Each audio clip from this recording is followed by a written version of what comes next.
मंगलमूर्ति माधुरी सहजानंद सुखरूप भक्ति धर्म सुत श्री हरि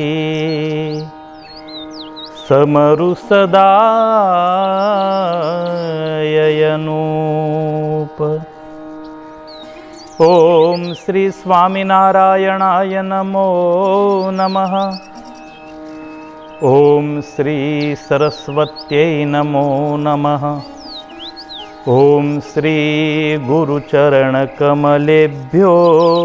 नमो नमः।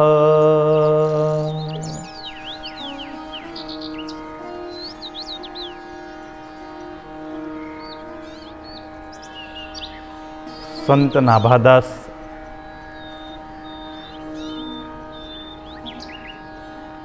श्रीमद भक्तमाल अवतार वंदना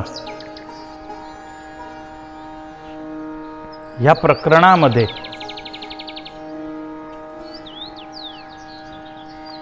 परब्रह्म नारायणाचा वराह अवतार, त्या वराह अवताराला स्मरण करून आणि प्रार्थना करीत आहे।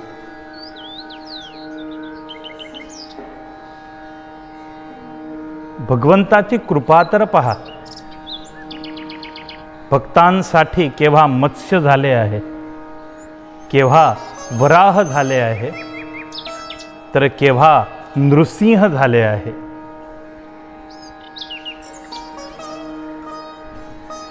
आपण भाग्यशाळी आहे, आपल्याला असे कृपावंत परमेश्वर त्याची ओळख झाली। आपण सर्व मुमुक्षु जीवात्मा आहे आणि म्हणून आपल्याला भगवंताचे जे चरित्र आहे ते गोड वाटतात।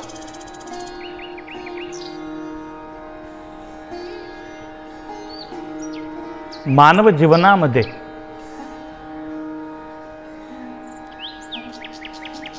प्रत्येक व्यक्ती आजकाल ज्याला आपण म्हणतो भजन कर भजन कर, तर त्याच्या मुखामध्ये एकच जवाब असतो, वेळच नाही।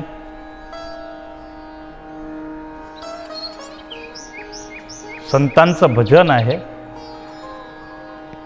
अमृताहुनी गोड नाव तुझ देवा, अमृताहुनी गोड नाव तुझ देवा, मन माझ केशवा काबाने घे, मन माझ केशवा काबाने घे। हे भगवान, तुमचं जे नाव आहे ते अमृतापेक्षा पण गोड आहे। अमृत जीवात्म्याला मात्र अमरत्व प्रदान करू शकतं, अमृत मृत्यूपासून रक्षा करतं, परंतु भगवंताचं जे नाव आहे हे नाव जीवात्म्याची या संसार सागरमधून रक्षा करतं आणि या जीवात्म्याला मुक्ती कल्याणचा अधिकारी करतं। नंतर तो परमेश्वराचा कोणताही अवतार असो, वराह नारायणची स्तुती आणि भक्ती केल्यानं सुद्धा जीवात्म्याचं कल्याण होत असतं, कल्याणकारी अवतार आहे। मत्स्य अवतार वेळा मी उल्लेख केला होता, परमात्मा आहे आणि आपण त्या परमात्माचे अंश असे आत्मा आहे। जर परमात्मा समाज कल्याणासाठी वारंवार ह्या पृथ्वीवर अवतार घेतात, तर आपला पण धर्म आहे की आपण पण काही समाजाच्या कल्याणासाठी प्रयत्न करू, प्रयास करू। आणि हेच मानव जीवनाचं लक्ष्य असायला पाहिजे। भगवान कसेही असो, म्हणूनच आपण त्याला भगवान म्हणतो. वराह होऊन आले तरी सुद्धा आपण त्यांची स्तुती करतो.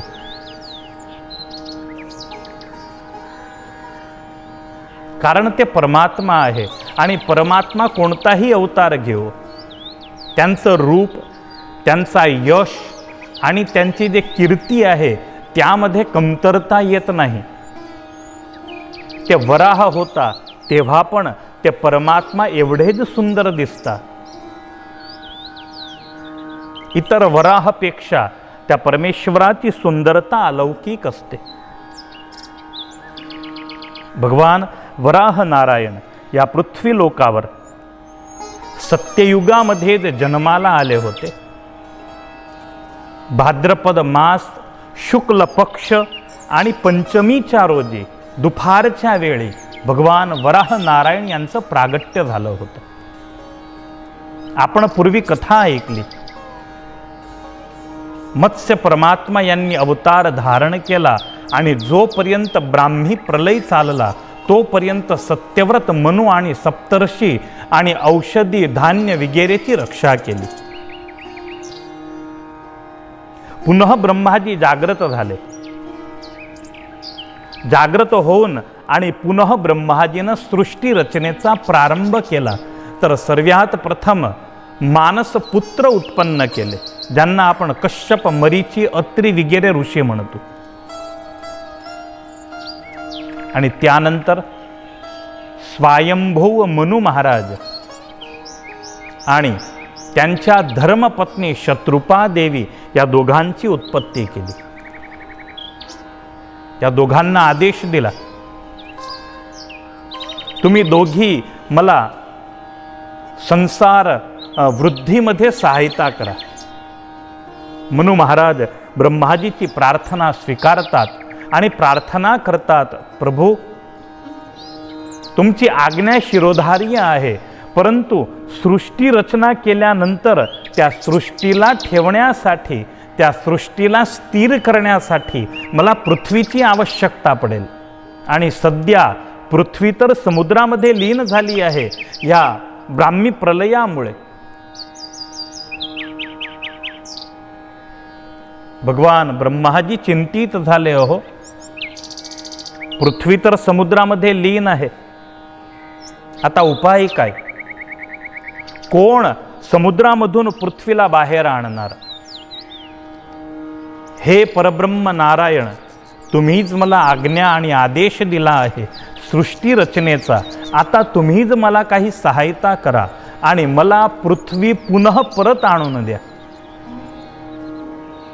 आणि ह्याप्रमाणे वार्तालाप करता करता ब्रह्माजीला एक छींक आली आहे आणि ब्रह्माजीच्या नाकमधून, नासिकामधून अंगुठ्या एवढी एक आकृती बाहेर निघाली नाकामधून, नासिकाद्वारा. दुपारची वेळ आहे. चारही बाजूला सुंदर मंगल वाद्य, आपोआप मंगल वाजिंत्र वाजायला लागले.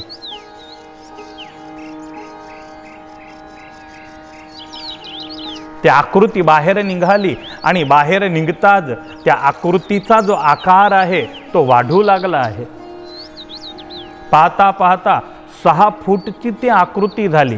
ब्रह्माजी अत्यंत विस्मित झाले. जे इतर मानसपुत्र आहे ते सुद्धा विस्मित झाले. अहो हे कोण आहे?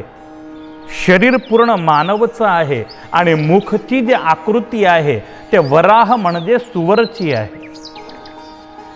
आणि सुंदर तोंडामधून एक तीक्ष्ण दात बाहेर निघालेला आहे आणि त्या दाताचा जो रंग आहे तो सफेद श्वेत रंग आहे. सुंदर शरीरावर मोठे मोठे केस आहे. शरीराचा वर्ण श्याम आहे. भयानक गर्जना करत होते. ब्रह्माजी आणि ब्रह्माजीचे मानसपुत्र जे ऋषी महात्मा तिथे उपस्थित आहे हे सगळे स्तुती करायला हात जोडले आणि स्तुती करायला गेले तोपर्यंत ते आकृती आकाशापर्यंत वाढली. भयानक अट्टहास्य केला आहे. ब्रह्माजीला माहीत पडलं, कळालं, अहो ज्या परमेश्वराचं मी स्मरण करत होता पृथ्वीला समुद्रामधून आणायला, तेज परब्रह्म नारायण अवतार घेऊन इथे प्रगट झाले आहे. भगवंताला प्रणाम केले. भगवान नारायण, वराह नारायण यांनी आकाशामधून छलांग मारली समुद्रामध्ये. भगवंताचा वेग एवढा आहे, समुद्राचं जे पाणी आहे ते किनाऱ्यामधून बाहेर निघालं आणि एकच छलांगमध्ये परमात्मा नारायण पृथ्वीची गंध घेता घेता पृथ्वीच्या तळवर पोहोचले आहे. आणि तिथे पाहिलं तर गोळ पृथ्वी समुद्राच्या पाण्यामध्ये सुरक्षित आहे. त्या पृथ्वीला स्वतःच्या दातामध्ये उचकली आणि पृथ्वीला उचकून भगवान वराह नारायण समुद्रामधून बाहेर निघायला लागले. आपल्यासाठी ज्या पृथ्वीवर आपण निवास करतो आहे, हे पृथ्वी भगवंताला अति प्रिय आहे आणि ह्या पृथ्वीचे रक्षक स्वयं भगवान वराह नारायण आहे. भगवान वराह नारायण पृथ्वी घेऊन आणि बाहेर निघत होते, तेव्हाच समोर एक दैत्य आला आणि भगवंताला अपशब्द बोलू लागला. हे वराह, हे सुवर, कोण आहे तू? असं वाटतं आहे तू स्वयं नारायण आहे. अरे विष्णू, तू तर कपटी आहे. माझ्याशी युद्ध कर, मी तुला युद्धाचं आवाहन करतो आहे. भगवान वराह नारायण त्याच्याकडे लक्ष न देता जे पृथ्वी आहे त्या पृथ्वीला त्याच्या योग्य स्थानी स्थापित केली आणि पुन्हा परमात्मा त्या दैत्याशी युद्ध करायला गेले आहे. आणि हा दैत्य आहे हिरण्याक्ष. भगवान वराह नारायण आणि तो दैत्य, ह्या दोघांचं भयानक तुमुल युद्ध झालं आहे. हा दितीपुत्र आहे. देवमाता अदिती आणि दिती या दोघी बहिणी आहे. दुसऱ्या 2 बहिणी कद्रू आणि विनता या 4 बहिणीचं लग्न महात्मा कश्यप सोबत झाला आहे. अदितीच्या पोटी सर्व देव यांचा जन्म झाला आहे. देवगण जन्माला आले. दितीच्या पोटी अजून पुत्र जन्म झाला नव्हता, म्हणून दिती अत्यंत दुखी राहत होत्या. आणि एका रोजी बराबर संध्याकाळची वेळ आहे. भगवान सूर्यनारायण अस्त होण्याची तयारी करत होते. महात्मा कश्यप स्नानादिक क्रिया करून आणि भगवंताचं ध्यान करायला बसण्याची तयारी करत होते. आणि माता दिती या कामातूर झाल्या आहे. काम वासना हे दितीला परेशान करू लागली. पती समागमाची इच्छा अत्यंत तीव्र झाली. दिती आल्या आहे महाराज कश्यप जवळ आणि महात्मा कश्यपला म्हणाल्या, पतिदेव, अदितीच्या पोटी पुत्र जन्म झाला, परंतु माझ्या इथे अजून पुत्र जन्माला नाही आले, तर सध्या मला ऋतुकाळ प्राप्त झाला आहे. तुम्ही माझ्याशी समागम करा आणि मला पण दिव्य आणि बलवान पुत्र होतील असा सुंदर आशीर्वाद द्या. कश्यप म्हणाले, देवी, तुमचा संकल्प उत्तम आहे. प्रत्येक स्त्री मनामध्ये कामना ठेवते, माझ्या इथे पण पुत्र जन्म हो. परंतु देवी, सध्या समागमची वेळ नाही, हे संध्याकाळची वेळ आहे. आणि संध्याकाळ हे वेळ मात्र आणि मात्र भगवत भक्तीसाठी असते. अशा वेळी जर आपण समागम केला तर अनर्थ होईल, कारण हे भगवंताच्या भजनाची वेळ आहे.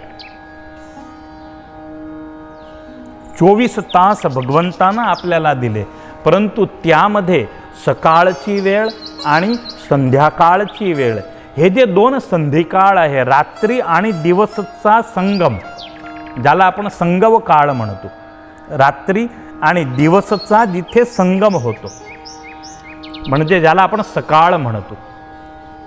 आणि तशीच दुसरी वेळा संध्याकाळी येते, जिथे दिवस आणि रात्रीचा समागम होण्याची तयारी असते, ज्याला आपण संध्याकाळ म्हणतो. आणि ह्या दोघी काळामध्ये भगवंताचे जे भक्त आहे त्यांनी सर्व प्रवृत्तीचा त्याग करून आणि भगवंताची भक्ती करावी अशी आपल्याला शास्त्राज्ञा आहे. काही काम असो, किती काम असो, सर्व काम एकाकडे ठेवून आणि संध्याकाळच्या वेळी आपले जे इष्टदेव आहे, आपल्या घरामध्ये जे मंदिर आहे तिथे आपण सुंदर दिवा वगैरे करतो, आपण आरती करतो आणि भगवंताची आपण सेवा पूजा करतो. हे आपलं कर्तव्य, हे आपल्याला शास्त्र आज्ञा आहे. सध्या मानव समाज हा बिझी झाला. आपले जे पूर्वज होते ते रोज संध्याकाळी मंदिरामध्ये येत. पूर्वी प्रत्येक गावोगावी संध्याकाळच्या वेळी संध्या आरतीला प्रत्येक गावातले मंदिर फुल राहत. सध्या मात्र पुजारी राहता आणि काही काही प्रसाद खाण्यासाठी लहान लहान मुलं येतात. भगवान पण आपली वाट पाहत असतो. संध्याकाळचं महत्त्व कशाला? दिवसभर थकलेलं हारलेलं आपलं मन, अनेक खराब विचार, चांगले विचार आपल्या मनामध्ये येत असतात आणि दिवसभर त्या विचारामुळे आपलं जे मन आहे ते अस्तव्यस्त राहतं.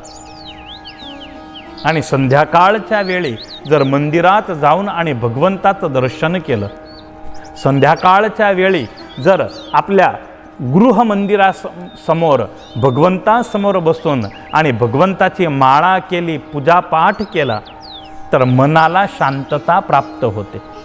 दिवसभर जे आपल्याला पूर्ण दिवस जे नेगेटिव्ह एनर्जी मिळाली आहे त्या नेगेटिव्ह एनर्जीचा नाश होतो आणि पॉझिटिव्ह एनर्जी आपल्याला प्राप्त होत असते. ज्याची संध्याकाळ सुधारली त्याची रात्री सुधारते आणि ज्याची रात्री सुधारली त्याचा दिवस सुधारतो. आपली संध्याकाळच बिघडते. सर्वप्रथम 3 महिन्याचं लॉकडाऊन उघडलं आणि कुठला तरी व्हिडिओ व्हायरल झाला होता, बहुतेक पुण्याचा होता.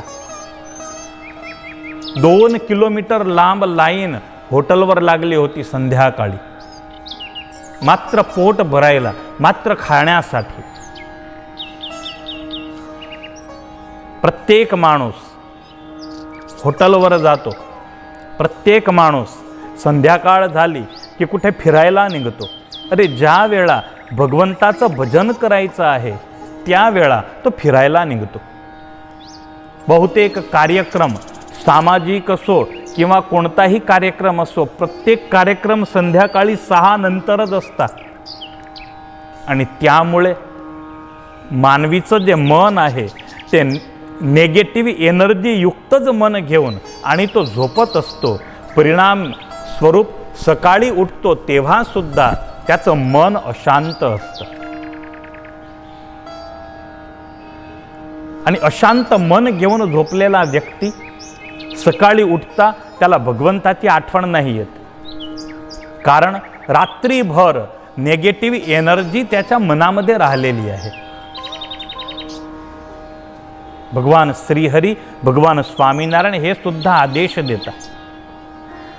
भगवन मंदिरम सर्वै सायं गंतव्यमनवहं नाम संकीर्तनम कार्यम तत्रोच्चैराधिकापते. माझे जे आश्रित आहे त्यांनी रोज संध्याकाळी भगवंताच्या मंदिरामध्ये जायचं आणि तिथे जाऊन उच्च स्वरानं राधा आणि कृष्णाचं नाम संकीर्तन करायचं, कारण हे भजन आणि भक्तीची उत्तम वेळा आहे. गावामध्ये शेतकरी असतात, ते शेतकरी दिवसभर शेतामध्ये काम करता आणि थकलेले शेतकरी संध्याकाळी घरी परत येता, तर तुम्ही आंघोळ करून आणि सर्वप्रथम मंदिरामध्ये जा, भगवंताचं दर्शन करा, म्हणजे दिवसचा जे थकाव आहे, थकान आहे, त्या थकान दूर होते आणि आपल्याला मनामध्ये आणि शरीरामध्ये एक अलग प्रकारच्या आनंदाची अनुभूती होते. परमात्मा तर आपल्याला सुख द्यायला बसलेच आहे. ते सुख आपण कसं घेतो आणि कसं घेणार हे आपल्यावर अवलंबित आहे. गावोगावी ओट्यावर मुलं बसेल असता हो. रोज प्रत्येक गावी जा तुम्ही, आपल्या प्रत्येक खेडेगावावर संध्याकाळी संध्या आरतीच्या पूर्वी बहुतेक मंदिराच्या बाहेर जे ओटे असतात त्या प्रत्येक ओट्यावर फूल असता मुलं.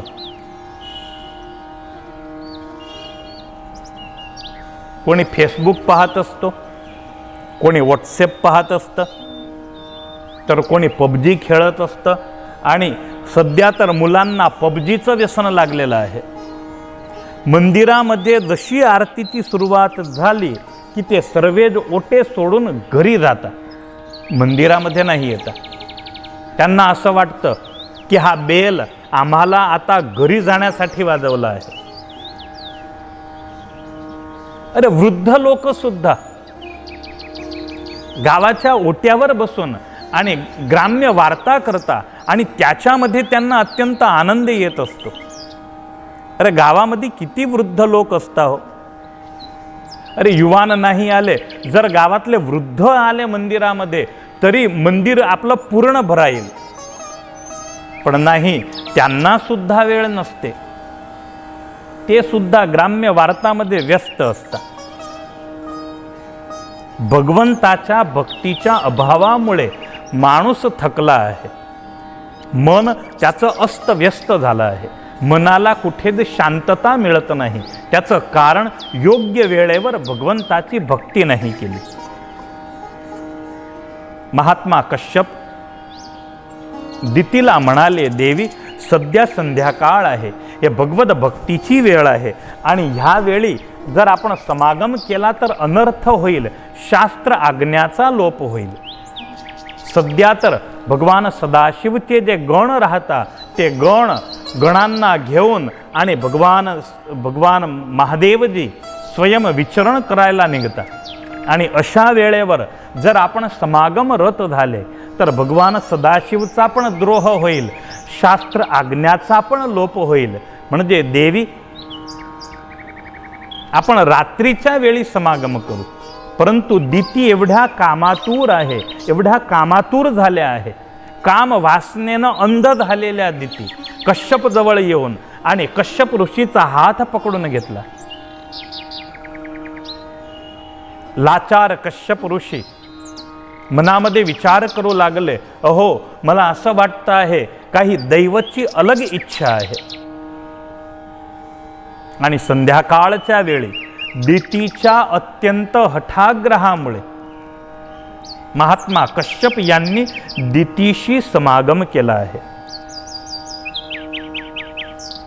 समागम संपल्यानंतर कश्यप ऋषी हे स्नान करायला गेले. स्नान करून संध्यावंदना प्राणायाम वगैरे करायला बसले.